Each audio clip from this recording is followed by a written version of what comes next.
할렐루야. 옆에 있는 분들에게 하나님이 당신을 사랑하십니다 인사하십시오. 그리고 저도 축복해 주십시오. 감사합니다. 오늘 저는 여러분과 함께 참된 이웃이란 제목으로 은혜의 말씀을 나누고자 합니다. 사람은 홀로 살아갈 수가 없습니다. 항상 이웃이 원튼 원치 않든 곁에 있습니다. 좋은 이웃이 있으면 복이 되고 나쁜 이웃이 있으면 굉장히 불행하게 되는 것입니다. 남편과 아내, 부모와 자식, 형제, 자매, 친구 등이 모두 함께 사는 불가피한 이웃들인 것입니다. 우리는 어떻게 해야 좋은 이웃이 될 수 있겠습니까? 누가복음 10장 25절로 27절에 어떤 율법사가 예수님을 시험하러 왔습니다. 주님, 어떻게 해야 영생을 얻으리까? 율법사이기 때문에 예수님은 율법으로 대답을 하셨습니다. 율법에 구원받는 도리를 어떻게 기록하였느냐 하고 물으셨습니다. 그러자 율법사의 대답은 내 마음을 다하여 목숨을 다하며 힘을 다하며 뜻을 다하여 주 너희 하나님을 사랑하고 또한 내 이웃을 내 자신같이 사랑하라 하였나이다. 그러면 그대로 하라. 그러면 내가 살리라. 그러니까 율법사가 자기를 나타내기 위해서 내 이웃이 누구니까 그렇게 말을 했습니다. 그때 예수님께서 예를 들어 설명을 하셨습니다. 한 사람이 예루살렘에서 여리고로 내려가다가 강도를 만났습니다. 예루살렘은 높은 지대에 있고 여리고는 예루살렘에서 한 70km 떨어진 저밑 낮은 지대에 있는 것입니다. 여리고는 오아시스로서 농축산물이 풍부하고 여기에서 수확을 한 농축산물을 예루살렘으로 가지고 올라와서 팔아서 돈을 전대에 가득 채워서 여리고로 내려가는 것입니다. 장사를 마치고 돈주머니를 몸에 간직하고 여리고로 내려가니 자연히 강도들이 매복에 있다가 습격해서 돈을 빼앗습니다. 예수님이 말씀드린 이 사람도 예루살렘에서 장사를 해서 돈을 잔뜩 돈주머니에 넣고 가다가 강도를 만났습니다. 강도와 서로 돈을 빼앗으려고 하고 뺏기지 않으려고 한 통에 싸움을 했습니다. 그러나 강도들이 무장하라고 달라드는데 이길 수가 있습니까? 돈도 뺏기고 옷도 벗기고 찢어지고 온통 맞아 피투성이가 되어 급한 죽게 되어서 길거리에 던져버리고 강도들은 떠났습니다. 그는 피투성이 속에서 해야든 쨍쨍 쪼이고 몸은 고통스럽고 죽게 되었는데 도와줄 사람이 없어 기다리다가 한 제사장이 곁을 지나간 것입니다.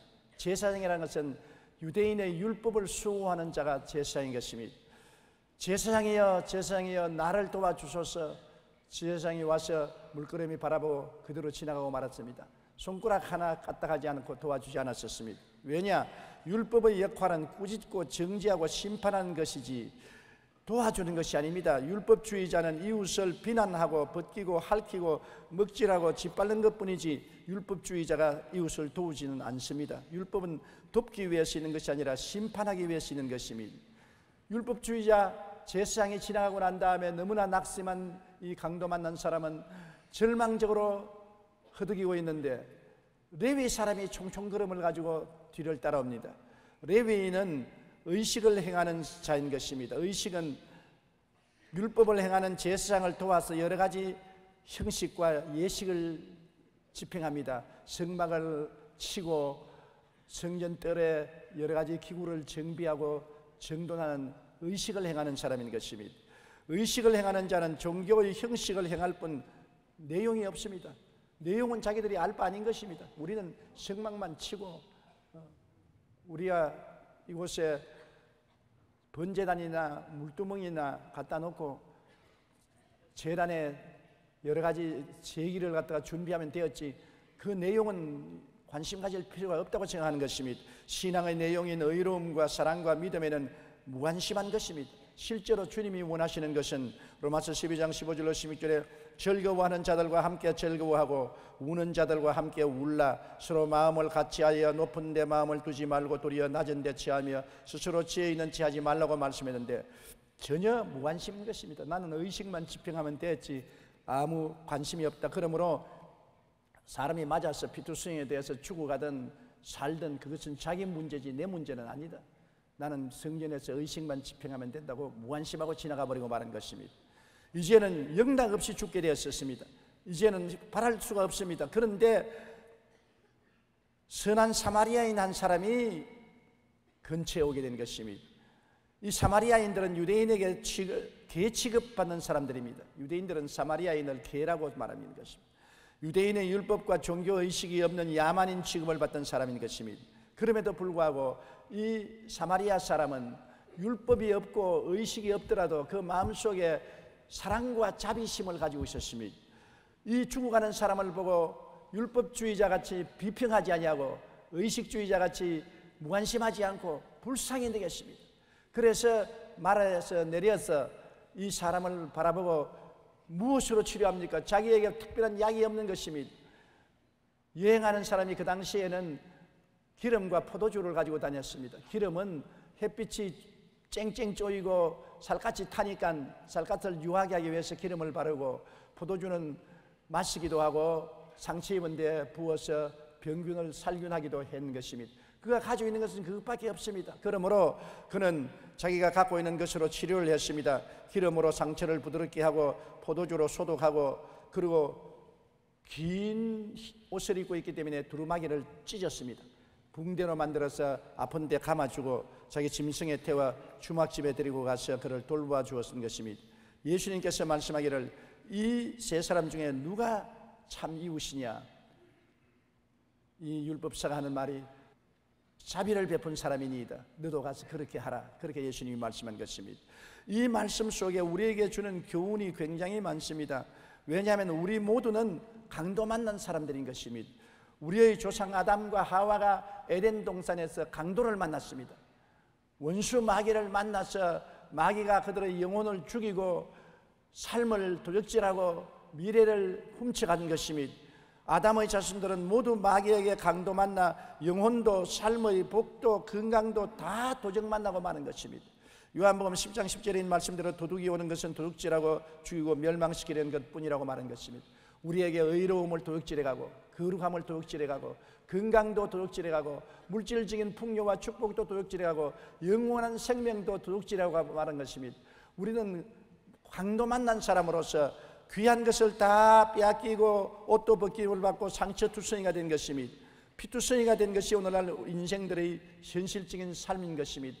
사람들은 죄책과 절망에 허우적거리고 허무와 무의미에 빠져 나오지 못하고 죽음의 공포 속에서 발부둥치고 있는 것입니다. 누가 우리를 도와줄 수 있습니까? 율법인 종교인 것입니까? 종교적인 율법을 가지고 우리를 도와줄 수 있습니까? 율법이란 것은 꾸짖고 정죄하고 심판하는 역할을 하기 때문에 율법 앞에 설 의인은 하나도 없습니다. 여러분, 율법주의적인 남편과 같이 사는 부인은 집에서 살아갈 수 없습니다. 항상 부인을 꾸짖고 흉보고 나무라고 핥히고 짓밟는 남편에게 어떻게 대할 수가 있겠습니까? 율법주의적인 아내하고 남편은 살 수 없습니다. 항상 남과 비교하고 흉보고 멸시하고 비평하고 판단하니 그러한 아내하고 남편이 살아갈 수 있습니까? 율법주의적인 부모가 자식을 자꾸 쥐어받고 못났다고 비평하고 평론하고 판단하고 억압하니 그 자식들이 가출을 하지 집에 견딜 수가 있습니까? 율법은 사람을 살리는 것이 아니라 심판하기 위해서 있는 것입니다. 항상 꾸짖고 정죄하고 심판하는 역할을 하는 것입니다. 옷 털어서 먼지 안 나는 사람이 없으며 이 세상에 허물지지 않은 사람이 누가 있는 것입니까? 그러나 율법은 모든 먼지를 다 털어내고 모든 허물을 다 털어내고 벗기고 흉보고 심판하고 판단하고 핥히고 짓밟는 것이 율법의 역할인 것입니다. 율법주의적인 종교 앞에 서서 여러분과 내가 살아갈 사람은 아무도 없습니다. 왜냐하면 로마서 3장 20절에 그러므로 율법의 행위로 그의 앞에 의롭다 하심을 얻을 육체가 없나니 율법으로는 죄를 깨달아야 합니다. 육체는 죄를 짓고 살았기 때문에 율법이 오면은 죄만 덜치워내므로 도저히 율법 앞에 설 수가 없는 것입니다. 그러므로 구약시대 4,000년 동안 이스라엘 백성들은 하나님의 율법을 다 어겼습니다. 시편은 말하기를 의인은 없나니 하나도 없다고 말한 것입니다. 율법 하에서 의로운 사람은 한 사람도 없는 것입니다. 율법을 아무 허물 없이 다 지켜낸 사람은 이 세상에 아무도 없는 것입니다. 그러므로 다 지키다가도 한 가지만 잘못하면 죄인이 되어버리고 마는 것입니다. 율법적 종교는 우리를 도울 수가 없습니다. 우리는 피투성이가 되어 있으면서 율법을 따라 의로운 행위를 가지고 도움을 받으려고 하지만은 결국엔 죄인으로 낙착되고 마는 것입니다. 그러면 의식이나 예식을 행하면 구원을 받을 수 있을까요? 의식주의적인 종교, 예식주의적인 종교가 우리를 도와줄 수 있을까요? 유대인의 할례를 받으면 구원을 받을 수 있을까요? 기독교인의 세례가 구원을 주는가요? 세례 받았으니 구원받았다고 하는 이 어리석은 말을 하는 사람이 많습니다. 저는 저희 평생에 잊을 수 없는 것은 20대 징병검사를 하러 간 것입니다. 20대가 아니죠. 19살 때 징병검사를 갔습니다. 그날 제가 부흥회하는데 미국 사람 통역을 했기 때문에 오전에 징병검사를 받아야 될 것을 오후에 말미를 받아서 징병검사를 갔는데, 나를 돌보던 의사 선생님이 군의관 대위였는데 굉장히 화를 내면서 네가 무슨 특권이 있기에 오전에 받아야 될 사람이 오후에 왔느냐고. 그래서 죄송하다고, 나는 오늘 선교사의 통역을 맡았기 때문에 오전에 부흥회가 있어서 통역한다고 그랬습니다. 호통을 치면서 통역, 웃기는 소리 안 해. 니만 예수 믿느냐? 나는 세례받은 교인이란 말이야. 그러지만 포켓도에서 담배를 끄집어내서 불을 탁탁 켜서 쫙 빨아당기면서 나는 미션 숙부를 나온 사람이야. 나는 세례받았어. 자네 세례받았냐? 예, 저도 세례받았습니다. 예수 믿는다는 것이 이런 자기 일을 위해서 국가의 법을 어기는 법이 어디 있느냐? 내가 미리 말미를 얻었는데요. 그러니까 나를 호통을 치고 야단합니다. 그래서 내 속으로 예수 믿고 세례받은 사람이 왜 저렇게 무섭냐? 이해와 동정이 없이 온전히 율법적이고 정죄고 판단만 하느냐? 내 마음속에 잊을 수가 없었습니다. 세례가 구원을 준다면 그 사람은 구원받은 사람이겠는데 지금 생각해봐도 그 사람은 구원받았다고 생각 안 하는 것입니다. 그렇게 얼굴을 붉히고 화를 내고 성을 내면서 또 세례받았다고 말을 하면서 담배를 내어서 푹 연기를 품으면서 자기는 세례받은 사람이라니 그 믿음과 행위가 따르지 않은 불일치한 사람인 것입니다. 여러분, 의식적인 종교가 우리를 구원한다고 생각하면 큰 오해인 것입니다. 나는 세례받았어. 나는 교회에 등록했어. 그러므로 나는 구원받았어. 웃기는 소리 하는 것입니다. 사람이 회개하고 깨어지고 마음속에 예수님을 구주로 진실로 영접하고 성령으로 거듭나지 않은 사람은 아무리 세례받고 교회에 적을 두고 왔다 갔다 해도 구원 가는 거리가 먼 것입니다. 주여 주여 하는 사람마다 천당에 올라가는 것이 아닙니다. 하나님 뜻대로 예수님을 믿고 회개하고 성령으로 거듭나야 천당 갈 수가 있는 것입니다. 사도행전 4장 12절에 다른 이로서는 구원을 받을 수가 없나니 천하 사람 중에 구원받을 만한 다른 이름을 우리에게 주신 일이 없느니라. 예수 그리스도의 이름으로 구원을 받는 것이지 세례받음으로 구원받는 것은 아닙니다.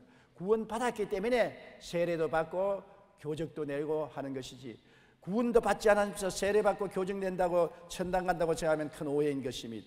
그러므로 우리는 율법 앞에서 죄인이요 의식이나 예식 앞에서 무관심을 당하는 사람들인 것입니다. 우리를 구원할 자는 누군가? 누가 선한 사마리아인입니까? 성경에 보면 예수 그리스도께서 바로 선한 사마리아인 것입니다.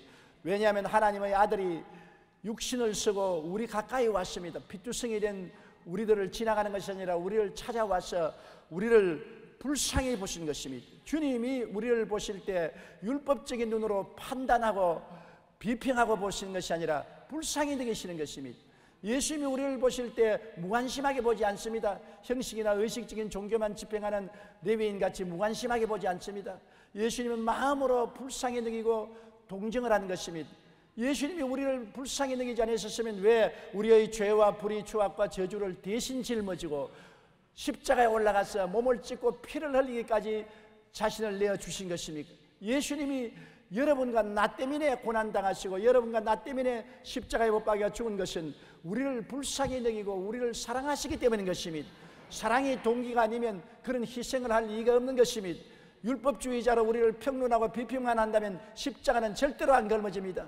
의식주의자로 무관심하게 의식만 집행한다면 우리에게 무관심하고 절대로 우리 위해서 십자가를 걸머지지 않습니다. 하나님이 세상을 이처럼 사랑하사 독생자를 주셨습니다.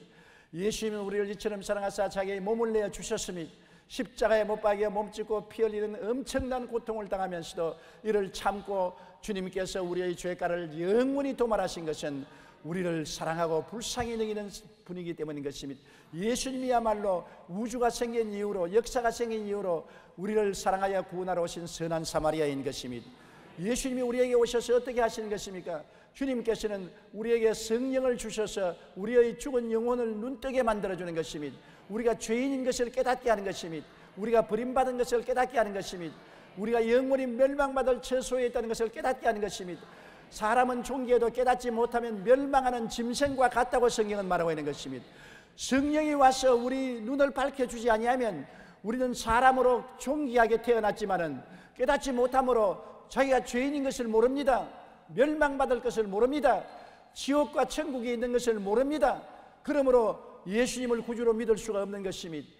우리 선한 사마리아인 예수님이 오셔서 성령의 기름을 부어주심으로 우리가 깨닫게 되는 것입니다. 성령으로 말미암지 않고는 예수를 주로 부를 수도 없고 성령이 오셔야 비로소 깨달음을 얻을 수가 있는 것입니다. 오늘날 성령이 역사해야 눈이 열리고 귀가 열리고 마음이 열리게 되는 것입니다.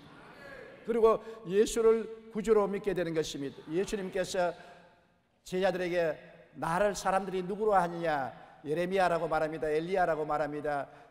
요한이 죽었다가 살아났다고 말합니다. 그렇게 말할 때 주님께서 너희는 나를 누구라고 하느냐 할 때 베드로는 스스럼치 않고 주는 그리스도시요 살아계신 하나님의 아들이니이다 했습니다. 그때 주님께서 말씀하시기를 바요나 시모나 내가 복이 있도다. 이를 내게 알게 한 것은 내 혈육이 아니요 너 지혜와 총명이 아니요 하늘에 계신 아버지께서 너에게 알려주셨다는 것입니다. 우리가 육신으로서는 예수를 구주로 알 수도 없고 고백할 수도 없습니다. 하늘에 계신 아버지가 성령을 보내주셔야 우리가 깨달아 알 수가 있는 것입니다. 그러므로 우리의 선한 사마리아인 예수님은 우리를 긍휼히 보시고 우리 곁에 찾아오셔서 성령의 기름을 부어서 영혼을 깨우쳐 주시고 그리고 비로소 예수님이 구주 되시고 나를 위하여 십자가에 몸짓고 피 흘려 죄를 대속하시고 모든 불의와 추악을 씻으시고 질병을 대속하시고 저주를 짊어지시고 사망과 음부를 대신 멸하여 주신 영원한 구주여 예수님이야말로 우리에게 와서 택한 사람을 만들어주시고 왕같은 제사장으로 만들어주시고 거룩한 나라로 만들어주시고 그 소유한 백성으로 만들어주시는 자라는 것을 깨달아 알게 하여 주시는 것입니다. 깨닫지 못하면 믿을 수가 없는 것입니다. 깨달아 알아야 되는 것입니다. 모르는데 어떻게 믿을 수가 있는 것입니까? 깨달아 알아야만 우리가 예수님을 구주로 고백할 수가 있는 것입니다. 성령이 오셔서 우리를 깨닫게 하시면 우리는 예수 그리스도가 구주인 것을 알고 그 십자가의 고통이 우리를 위해서 대속의 고통을 당한 줄 알고 우리는 죄에서 자유를 얻고 마귀와 죄 속에서 해방을 얻고 질병과 저주에서 자유와 해방을 얻고 사망과 음부를 이기고 영생복락을 얻은 것을 알게 되는 것입니다.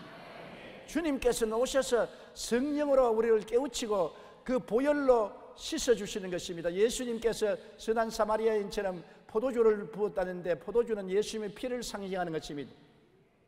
기름으로 유하게 하시고 포도주를 부어 해독한 사마리아인처럼 예수님은 성령으로 우리 마음을 유하게 해서 깨닫게 하시고 보혈로 우리를 씻어서 정결하여 사망에서 생명으로 옮겨주시고 마귀의 권세에서 건져내어 하나님의 사랑의 아들 나라로 옮겨주신 것입니다.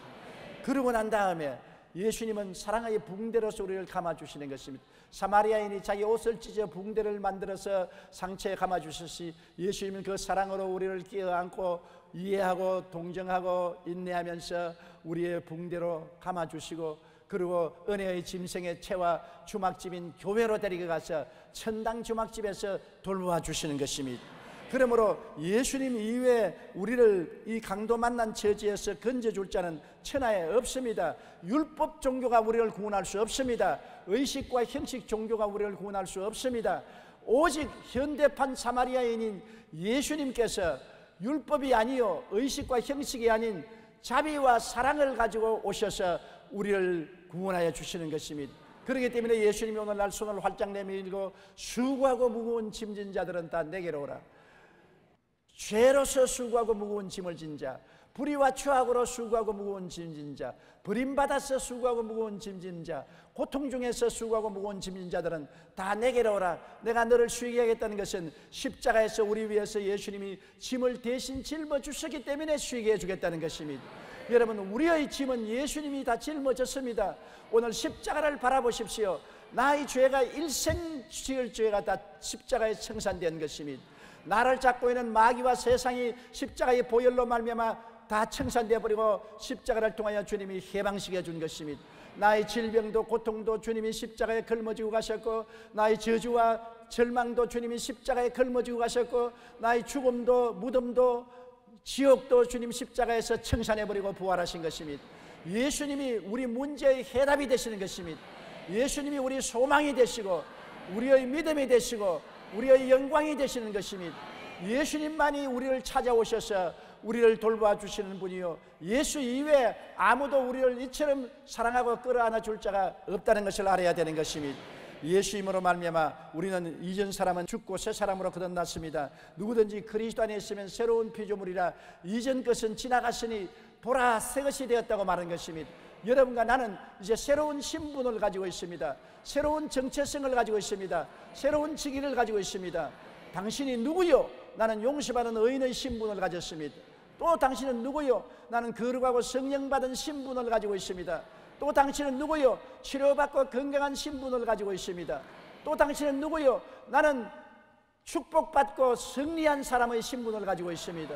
당신은 또 누구요? 부활 영생 천국에 가담하는 신분을 가지고 있습니다. 그러므로 여러분, 우리는 새로운 신분을 가지고 있는 것을 알아야 되는 것입니다. 그리고 자화상이 뚜렷합니다. 우리 영혼이 잘됨같이 범사에 잘되며 강건하고 생명을 얻되 풍성하게 얻는 자기의 모습을 마음속에 언제나 간직하고 살 수 있는 것입니다. 그리고 당신의 직위는 뭐냐고 하면, 예수 때문에 나는 택한 사람의 직위를 얻고 왕같은 제사장의 직위를 얻고 거룩한 나라의 지위를 얻고 소유된 백성의 지위를 얻었습니다. 여러분과 나는 정체성이 분명합니다. 정체불명의 사람이 아닙니다. 예수 믿지 않은 사람은 어디서 와서 왜 살며 어디로 가는지를 모르는 정체불명의 사람들인 것입니다. 밤에 사람이 와서 여러분 대문을 두들길 때 문을 열고 나가면 정체불명의 사람이 서 있으면 가슴이 섬찌륵하고 두렵습니다. 누군지 모르기 때문인 것입니다. 오늘날 많은 예수 믿는 사람이 정체불명의 사람이 되어 있습니다. 자기가 누군지를 모릅니다. 그냥 왔다 갔다 한 기독교인인 줄 알고 있지, 자기가 누군지 정체성이 불확실한 것입니다. 자기가 누군지 확실히 알아야 자기가 세상에서 어떻게 살아야 될지 알고 마귀를 대적할 수가 있는 것입니다. 그러므로 예수 그리스도 안에서 우리는 자기 새로운 신분과 자기의 확실한 자화상과 자기의 지위를 얻어서 새 사람이 된 것을 알게 있는 것입니다. 이제 옛 사람이 아닙니다. 새 사람이 된 것입니다. 옛날에 패배하던 사람이 아니라 승리하는 사람이 된 것입니다. 세상에 속한 사람이 아니라 하늘나라에 속한 사람이 됐습니다. 마귀의 자식이 아니라 하나님의 자녀가 된 것입니다. 자기를 알면 승리할 수 있는 것입니다. 자기를 모르면 항상 혼돈 가운데 빠져서 허우적이게 되는 것입니다. 우리는 예수 그리스도를 통해서 새로 거듭나고 자기의 정체성을 확립한 놀라운 피조물이 되었습니다. 그러므로 이제 우리가 예수님이 좋은 이웃이 되어서 우리를 구원하여 주셨은즉 우리 차례는 우리도 좋은 이웃이 되어야 될 차례가 왔는 것입니다. 우리는 우리 주위에 고난당하는 사람이 수없이 많은 것을 봅니다. 우리가 멀리 안 가더라도 바로 내 이웃에 내 형제와 내 동포들이 온갖 고난을 당하고 있는 것을 봅니다. 마태복음 25장 35절로 36절에 예수님께서 마지막 심판할 때 양의 무리를 보고 이렇게 말씀하셨습니다. 내가 줄일 때 너희가 먹을 것을 주었고 목마를 때 마시게 하였고 나그네 되었을 때 영접하였고 헐벗을 때 옷을 입혔고 병들었을 때 돌보아주고 옥에 갇혔을 때 와서 보았나니라.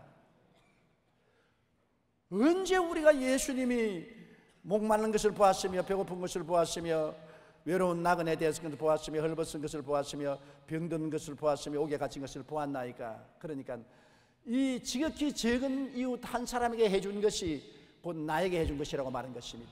우리가 선한 사마리아인이 되어서 좋은 이웃이 되어서 배고픈 사람을 먹여주고 헐벗은 사람을 입혀주고 나그네 산 사람을 영접해주고 병든 사람을 치료해주고 옥에 갇힌 사람을 돌보아 준 것이 예수 이름으로 했을 때는 예수님을 대접한 것이 되고 마는 것입니다. 그렇기 때문에 오늘날 우리가 이 세상에 살면서 예수님을 대접하는 것은 절실히 필요한데, 예수님을 대접한다고 해서 환상 중에 예수님이 나타나기를 기다리면 안 되는 것입니다. 우리 이웃을 예수님처럼 대접하면 예수님을 대접한 것이 되는 것입니다. 한 부부가 기도하는 중에 주님이 오늘 내가 너를 찾아가 계시니 나를 대접할 준비를 하라 그러더랍니다. 그래서 기도를 하고 집안 청소를 다 하고 좋은 음식을 준비해서 예수님을 대접하라고 잔뜩 준비하고 하루 종일 기다리는데 예수님이 안 나타나더랍니다. 그런데 밤이 좀 어석했어야 문을 두들기에 가보니까 눈이 오고 추운 겨울인데 고한 사람이 벌벌 떨고서 섰더랍니다. 그래서 불쌍한 마음이 생겨서 오라는 예수님은 안 하고 고아만 왔구나, 여기 들어오너라. 그래서 목욕을 시켜주고 옷을 입혀주고 밥을 먹여서 내보내주셨습니다. 그리고 아무리 기다려도 예수님이 안 오십니다. 이제 12시쯤 되어서 아이고 예수님이 안 오시는가 보다, 우리 자자. 그런데 또 문을 두드리랍니다. 보니까 한 나그네가 길을 가다가 눈을 피하지 못하고 반 얼어서 동살증이 되어서 온몸이 새빨갛게 되어서 문 앞에 서서 문을 두드립니다. 그래서 할 수 없이 또 그분을 영접해서 목욕을 시켜주고 따뜻한 옷을 입혀주고 음식을 먹이고 집안에 침대에서 재워서 내보내주셨습니다. 그러고 난 다음에 그 이튿날 그 부부가 기도했습니다. 주님께서 오신다고 해놓고 난 다음에 안 오시니 우리를 속였지 않습니까? 오시란 주님은 안 오고 고아만 오고 나그네만 왔다 갔습니다. 그러자 그날 저녁에 자는데 부부에게 또 예수님이 나타나서 내가 너희 집에 가서 대접을 잘 받았나니라. 언제 오셨습니까? 언제 우리가 대접했습니까? 내가 고아의 모습으로 찾아갔고 그다음 나그네의 모습으로 찾아갔는데 너희들이 고아를 잘 대접하고 나그네를 잘 대접했는데 그게 바로 나를 대접한 것이란다. 그들은 깜짝 놀랐습니다. 오늘날 또 한 가지입니다. 바로 예수님이 고아의 모습으로 여러분 이웃에 있습니다. 나그네의 모습으로 여러분 이웃에 있는 것입니다. 굶주린 자로서 여러분 이웃에 있습니다. 병든 자로서 여러분 이웃에 있는 것입니다. 감옥에 갇힌 자로서 여러분 이웃에 있는 것입니다. 그 사람들에게 예수 이름으로 사랑을 베푸는 것이 바로 예수님을 대접하는 것입니다. 임금이 대답하여 이르시되 내가 진실로 너희에게 이르노니 너희가 여기 내 형제 중에 지극히 작은 자 하나에 한 것이 곧 내게 한 것이라고 말한 것입니다. 그러므로 오늘 우리는 예수님을 실제 만나야 주님을 섬기겠다고 생각하면 안 되는 것입니다. 우리 주위에 있는 모든 사람들이 다 우리의 선한 이웃이 될 수 있는 상대가 되고 예수님을 대접하는 것이 될 수가 있는 것입니다.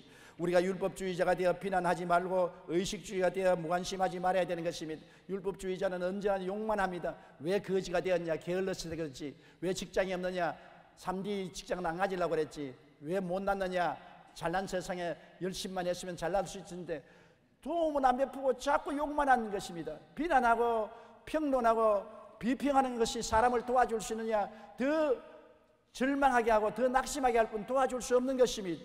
그렇지 않으면 나는 교회 나가서 세례도 받고 성찬도 떼고 11조도 내고 열심히 교회 다니니 그로서 되었지, 남이야 잘 살든 못 살든 고통을 당하든 관심할 것이 뭐냐. 의식주의 신자들은 무관심합니다.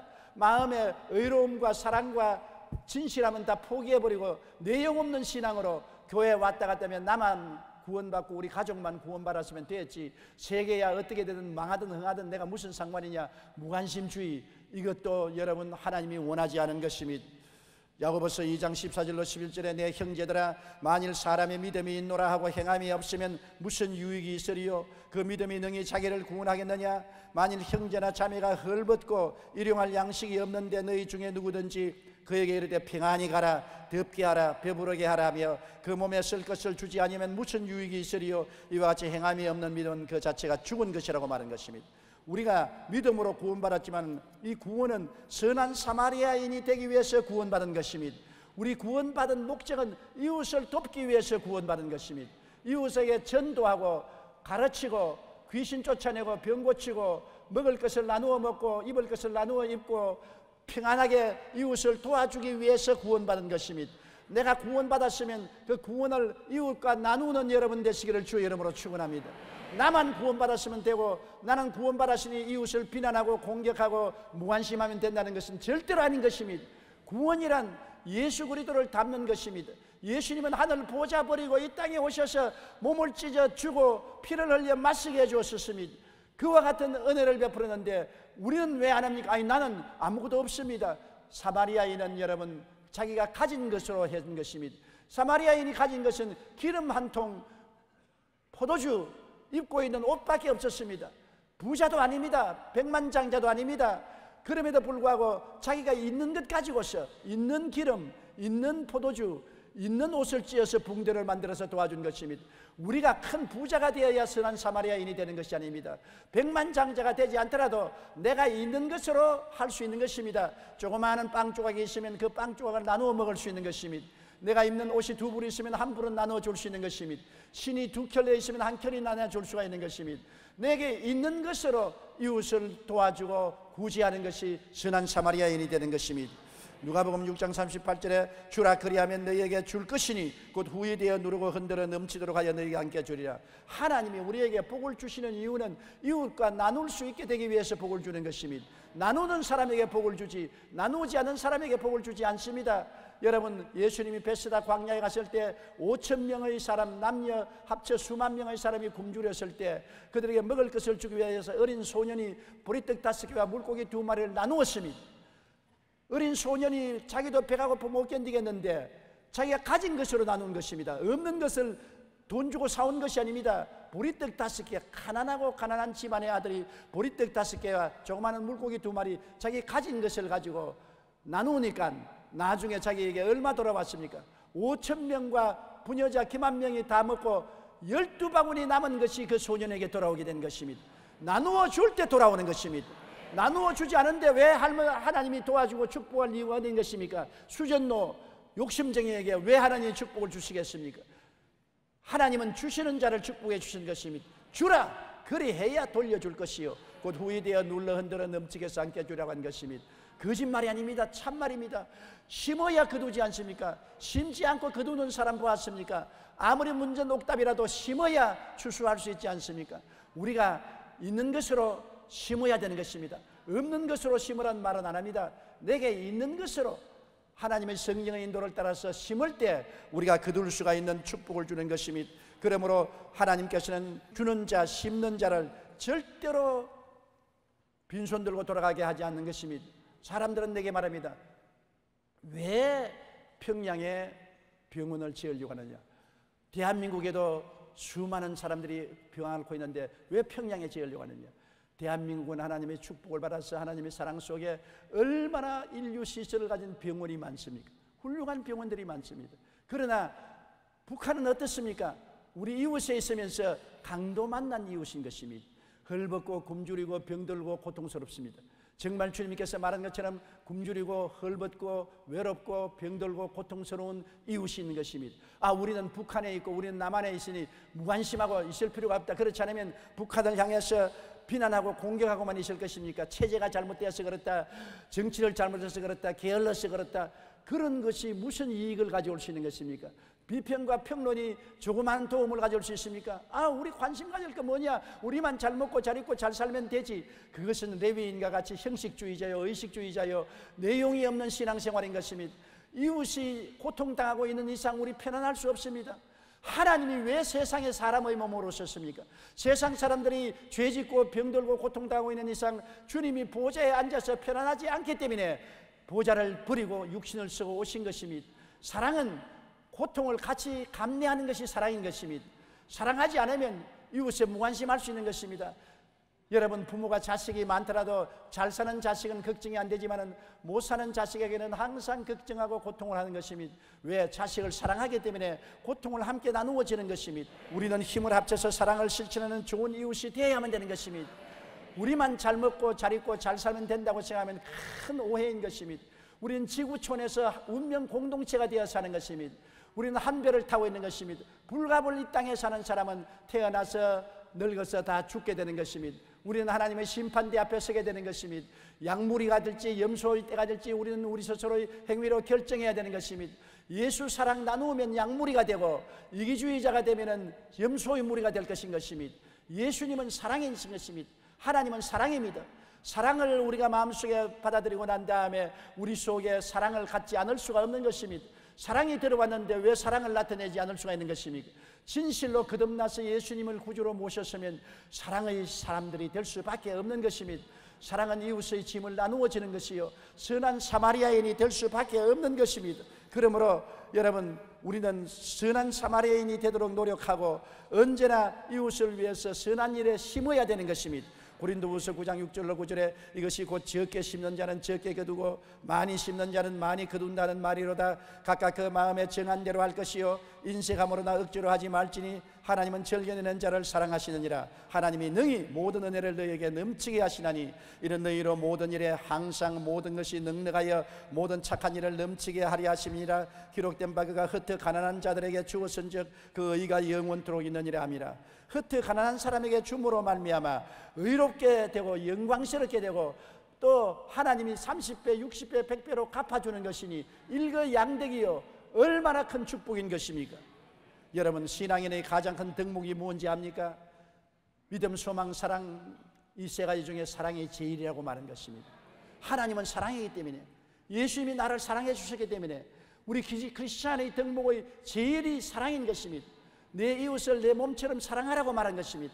남편들이여 아내를 내 몸처럼 사랑하라. 아내들이여 남편을 내 몸처럼 사랑하라. 부모여 자식을, 자식이 부모를, 성도여 이웃을 내 몸처럼 사랑하라. 자연을 내 몸처럼 사랑하라고 말한 것입니다. 우리는 사람만 사랑해서 된 건 아닙니다. 자연도 사랑해야 되는 것입니다. 예수님이 세상을 사랑했습니다. 세상은 사람만 세상이 아닙니다. 세상에는 동물도 있고 식물도 있는 것입니다. 우리는 사람을 사랑하고 동물들을 사랑하고 식물들을 사랑하고 자연을 사랑하는 우리들이 되어야 되는 것입니다. 하나님을 사랑하고 이웃을 내 몸처럼 사랑하는 곳에 구원의 아름다운 열매가 맺어지는 것입니다. 요사이 기독교회에 대해서 비평이 많습니다. 교회는 많이 짓고 화롭고 찬란하게 지으며 숫자는 많아도 사회에 영향력이 없고 지도력이 없다고 비평을 많이 하고 있는 것입니다. 얼마 전에 어느 대학교에서 기독교 비평하는 평론회에 프랑카드에 기독교라고 안 하고 개독교라고 했는 것입니다. 그런 모욕적인 언사가 되어 있는 것입니까? 기독교가 아니고 개독교다. 왜 우리가 그런 모욕을 드려야 되는 것입니까? 우리가 사랑 실천을 하지 않기 때문에 그렇게 된 것입니다. 우리가 이웃을 내 몸처럼 사랑하라는 주님의 말씀대로 우리가 있는 것으로, 적은 것으로부터 시작해서 사랑을 실천해서 감동시켰더라면 이런 비평을 받지 아니했을 것입니다. 나는 없어서 못한다. 여러분, 사마리아인은 없는 사람입니다. 가난한 사람입니다. 현재 우리에게 비교해서는 거지와 한 가지인 것입니다. 가진 것이라고는 기름 한 통, 포도주 한 통, 입은 옷밖에 없었습니다. 그래도 그는 선을 베풀 수가 있었던 것입니다. 우리는 거기에 비교하면 얼마나 많은 선을 베풀 수가 있지 않습니까?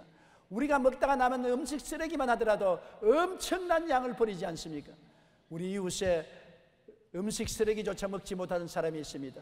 겨울이 되어도 따뜻한 옷 한 벌 입지 못하고 동동 발을 구르면서 떠는 사람들이 있습니다. 병들어도 치료받지 못하고 그대로 죽는 사람들이 있습니다. 우리가 고개를 돌려버리고 내 문제가 아니니 나는 모르겠다고 무관심한 의식주의자가 되겠습니까? 그렇지 않으면 손가락질하고 비난하는 율법주의자가 되겠습니까? 문제는 율법주의로 비난할 것도 아니고 무관심한 의식주의가 될 것도 아니고 사람을 살리는 데 있는 것입니다. 사마리아인은 너는 유대인이니까 안 돌봐주겠다고 말하지 않았습니다. 너는 유대인이든 사마리아인이든 상관없다. 죽어가니까 살려주겠다는 것입니다. 우리는 주의를 초월해서, 체제를 초월해서 예수 믿는 사람은 사랑을 베푸는 것이 우리의 목적인 것입니다. 하나님이 세상을 이처럼 사랑했다고 말했지, 하나님이 대한민국만 사랑했다, 일본은 사랑하지 않는다, 중국은 사랑하지 않는다, 소련은 사랑하지 않는다 그랬습니까? 이 세상에 죄를 짓고 불의하고 추악하고 버림을 받아야 마땅한 모든 인생들을 주님은 사랑하사 우리를 대신하여 십자가에 못 박여 죽은 것입니다. 누구든지라고 말한 것입니다.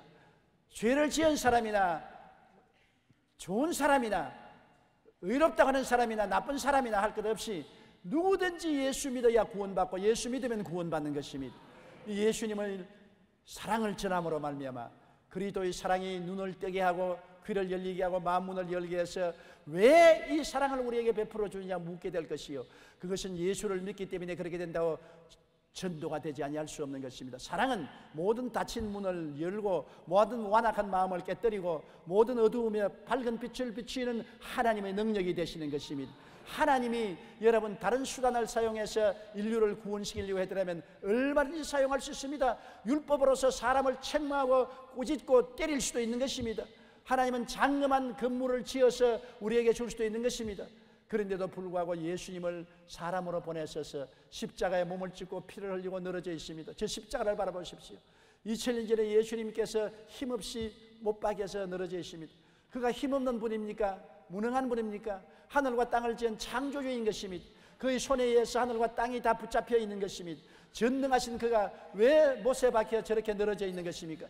그것은 우리 죄를 대신 짊어지고 우리를 구원하기 위해서, 사랑을 베풀기 위해서 그렇게 한 것입니다.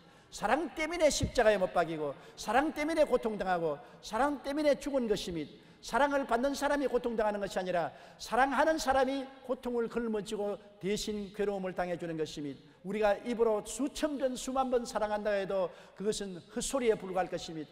증명되지 않은 사랑은 사랑이 아닙니다. 그리스도의 사랑의 빛을 전하는 우리 교회가 되고 여러분이 되고 우리 한국교회 성도들이 되기를 주님 이름으로 축원합니다.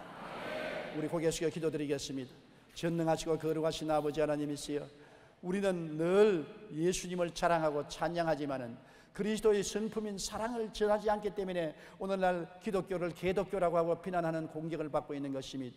아버지, 교회당은 아름답게 짓고 교인 수는 많지만은 사랑의 손길은 점점 식어져 가고 있으니 한국 교회의 등불이 꺼져가고 있지 않습니까? 내 아버지 하나님이시여, 우리는 율법주의자가 되고 의식주의자가 되고 말하는 것입니다. 수많은 강도 만난 사람이 주위에 넘어져 있건만은 무관심하고 지나가고 마는 것입니다. 원하오니 우리 아버지여, 우리 교회만이라도 선한 사마리아인의 교인이 되게 도와주시옵소서. 예수님 이름으로 기도드리옵나이다. 아멘.